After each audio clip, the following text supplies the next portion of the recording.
You're sitting here with two of your students, your former students.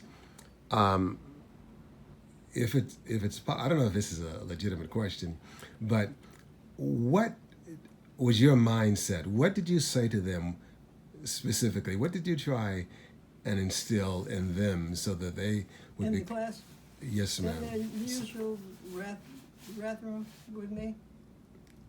Yes, Is ma'am. that what you're talking about? Yes, ma'am. When they were in your classroom. Yeah, well, I mean, I think my children realized that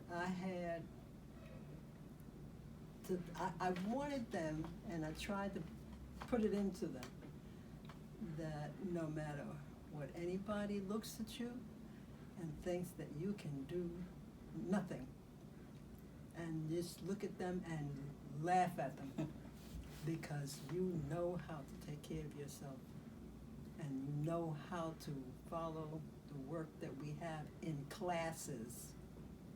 You know, I mean, that's very, very important. Very important.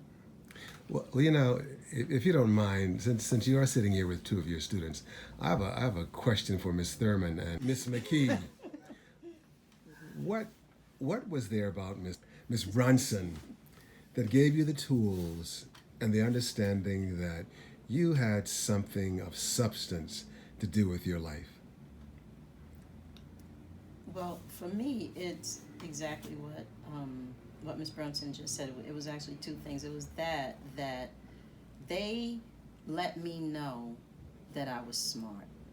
They let me know that I was intelligent, that I could do what anybody else could do, that there was nobody who was better than me. That's right. And they always held didn't me to a remember. high standard academically, socially, morally. The standard was always high. The bar was always very high.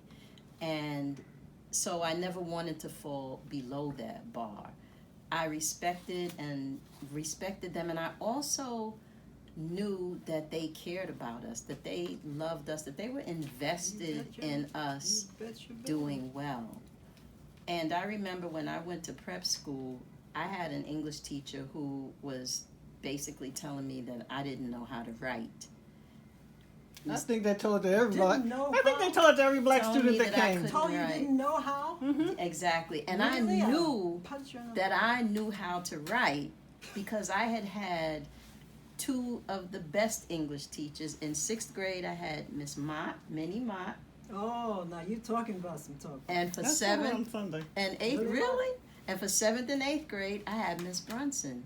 And their standards were so high that I knew how to write. So even though it bothered me and it was problematic that he was telling me I couldn't write, I knew I could write. And to this day, I know that one of my strongest skills that I have is my writing because of what I learned in Wadleigh from Ms. Brunson. I know that, and I will always know Thank you. that no matter what anybody says. So what they did for us, and we're just two people sitting here, so multiply that by 600. yeah, You know by what it was? 300. When we sat down Whatever. at lunch, Yeah. the teachers, we sitting there talking to our children, talking about them as if they were kids from who could I? It's one of the top schools in New York. I mean, in America. I'm sorry, not just New York. But we knew that our children were so daggone bright that they could be fine themselves, not on care, and they can get next to anybody else and carry just as much as they could do anybody else. Don't tell us that our children didn't know how to do so and so and so and so. They were in trouble if they did that. Miss McKee, sorry for mispronouncing your name. Would you like to add something to what your former classmate has said in regards to Ms. Brunson? Well, it's pretty simple for me. We were in gifted classes. Literally, the song back in the day was "Young, Gifted, and Black." And that's what they expected us to be, young, gifted, and black. We were allowed to be children, we were allowed to play, we were expected to learn, and we were expected to have a certain code of conduct. So there was nothing that, we weren't expected to be slouches, They expected us to produce. They trained us, they groomed us, they taught us, they nurtured us. They were kind and they were stern all at the same time. So That's right, they because made we didn't sure. want them thinking that they're down below the white kids. Oh no, We knew that we were not that wasn't gonna inferior happen. products. And we started that out from the beginning. Yes, we were not inferior We products. didn't wait the three quarters of the time No. in the school. No. With now they're beginning to do better. Nope. Day Our one. No, kids from came day in there one. from Standard the was beginning. high. Day From one. day one. They walked in there and they didn't have to hit kids or curse them or say things to them or blah blah blah blah blah blah blah. And the thing that used to hurt me really badly was sometimes the parents, some of the parents, and a lot of times they couldn't do any better because they had to have jobs. They they couldn't go away and then come and get here as often as far as they could to be with us. But the thing I loved about those parents is that they really cared. They cared about their children, and they would come in, Ms.Brunson, I understand my boy had a B5, a BX in such and such. He didn't do as well as he wanted to, right? I said, no, it didn't. And I was a little this made me feel a little bad. But I want him to work harder. And I know that I know how you have to get work. You have to get time to get some time to work on yourself, to see to it that your child gets rest. That's the word I was trying to get to say, rest. Both of you need some good rest because you have to know what's there for you and then make use something with that rest. Because I could tell, and most of the black teachers, most of the white teachers all had that self-feeling. Oh Lord, this child, he'll never get any help. His mother is doing such and this, she's doing all this work and all this kind of thing and trying to help her son with my son and blah blah blah. And it hits you here, and you realize that you can do what you can in school to help the children, to make them just keep on working. But a lot of times there were times when the children didn't get a chance to get all that help. Yeah. So it was tough. And Gave to me that continues to give, that keeps on, that's the gift that keeps on giving. Yeah. Because when I we did our became a best to do it, teacher, I know. when I went into teaching, that was the model that I had, was that you're almost you are an extension of, you're in loco parentis, Yeah, so right. you become, Exactly. you step into those parents' shoes and you do for that child while that child, and I used to tell my students, Is in your from care. 8 to 3, your parents gave you to me. I'm your mother. When you walk in that door until you walk out, I'm your mother. No, I'm not replacing her. I'm not telling you that, your mother's not your mother anymore. But when you're in here, I'm going to treat you the same way that I want whoever my children are with right now to treat them. And so you gave of your time. You gave of your money. Because we were... and I know there were funds coming from different places, maybe for the program, but I know also that you guys came out of pocket for application fees.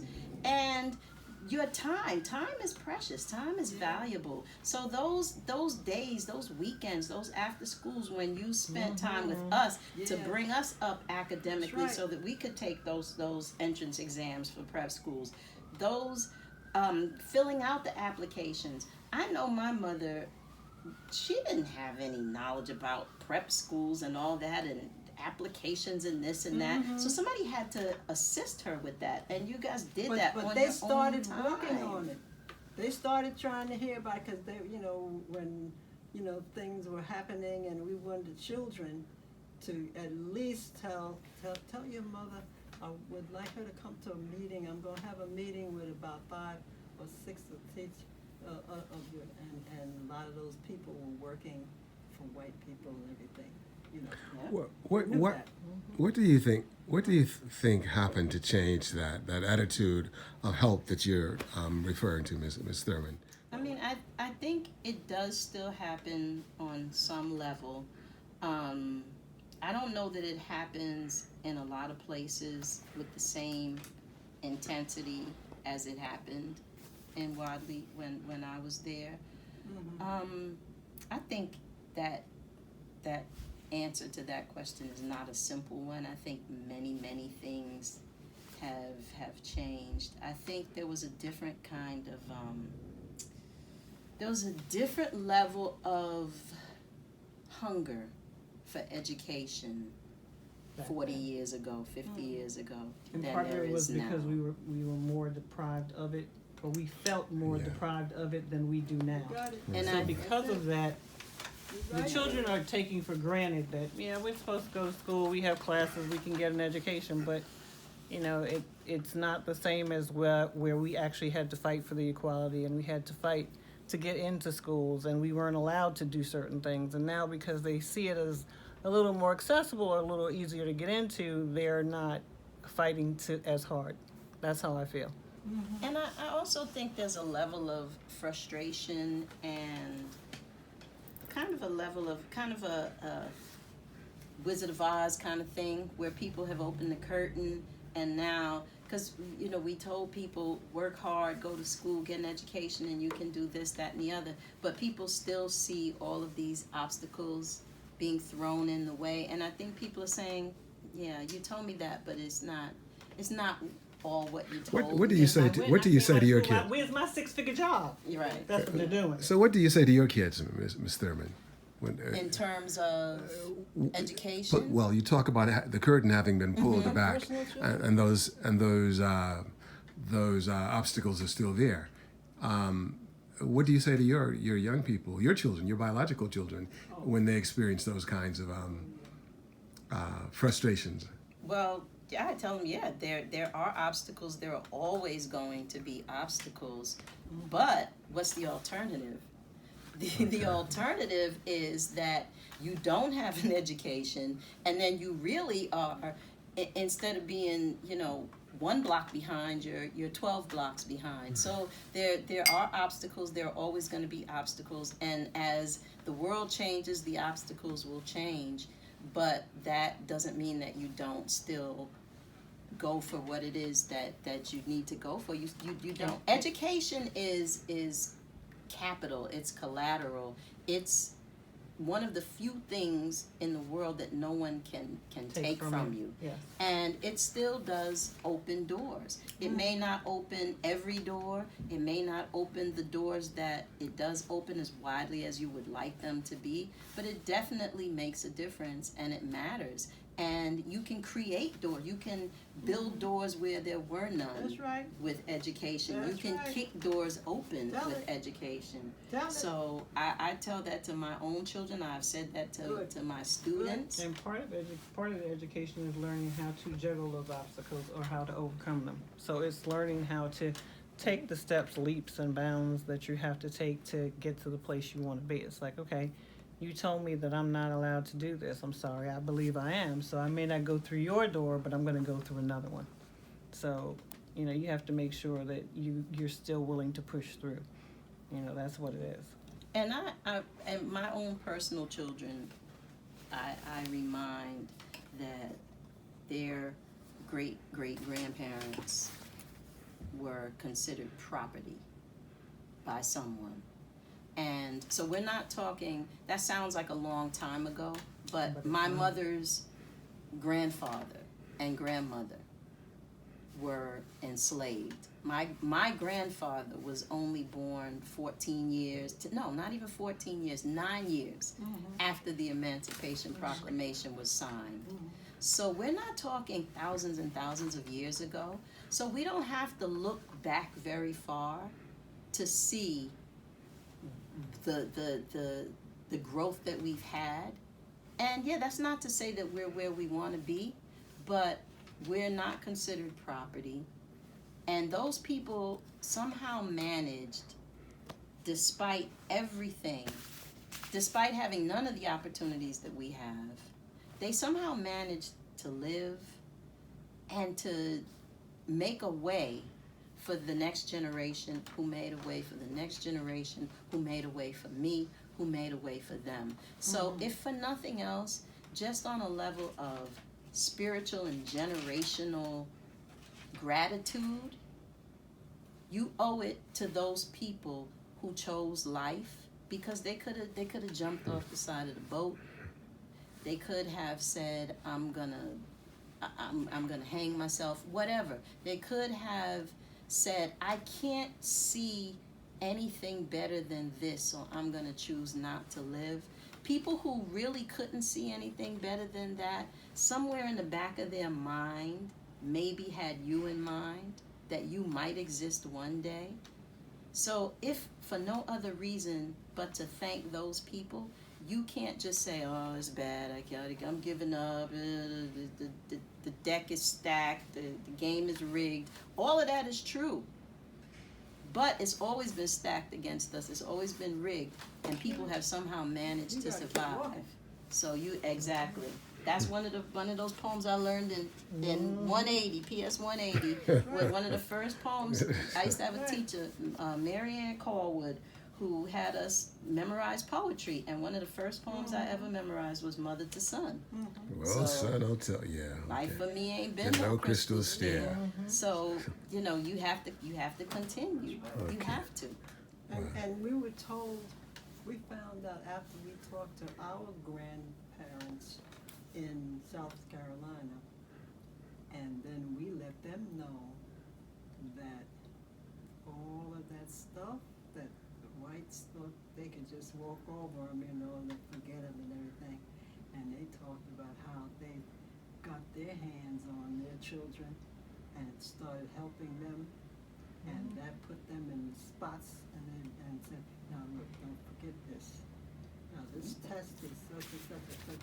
You better be studying for blah, blah, blah, blah, blah, blah, blah. And it turned out that there were a number of young students, young people, who did well in South Carolina. And I'm not just saying South Carolina, because it was other stories, down south and other places, That's right. and they realized that if they put their heart into it, that they could be on the top of the test, and you wound up being at the top, Absolutely. you know. I mean, And that's the thing. Yeah. People don't tell you can't do it. And I kept, They tell you try, do your very best, and you can do this. yeah. And if they're telling you can do it, you're 9 times out of 10 you're gonna try. You're gonna try and do your very best to get where you need to be, no matter what. And look at, you got roots in Tuskegee. Look at the Tuskegee Airmen. To nobody has done what they did. No. Nobody. And that was, again, being treated like dirt, being treated like garbage, and they still outshined every white pilot in the United States Air Force, Army, Navy, wherever they had pilots. Tell it. Those men did more in that war for this country that treated them worse than they treated Nazi prisoners of war. Tell it. So our history is full of success stories. We're not just tragedy. Our history is full of success stories and full of us not just doing okay, not just surviving, but thriving and outshining everyone despite all of the obstacles.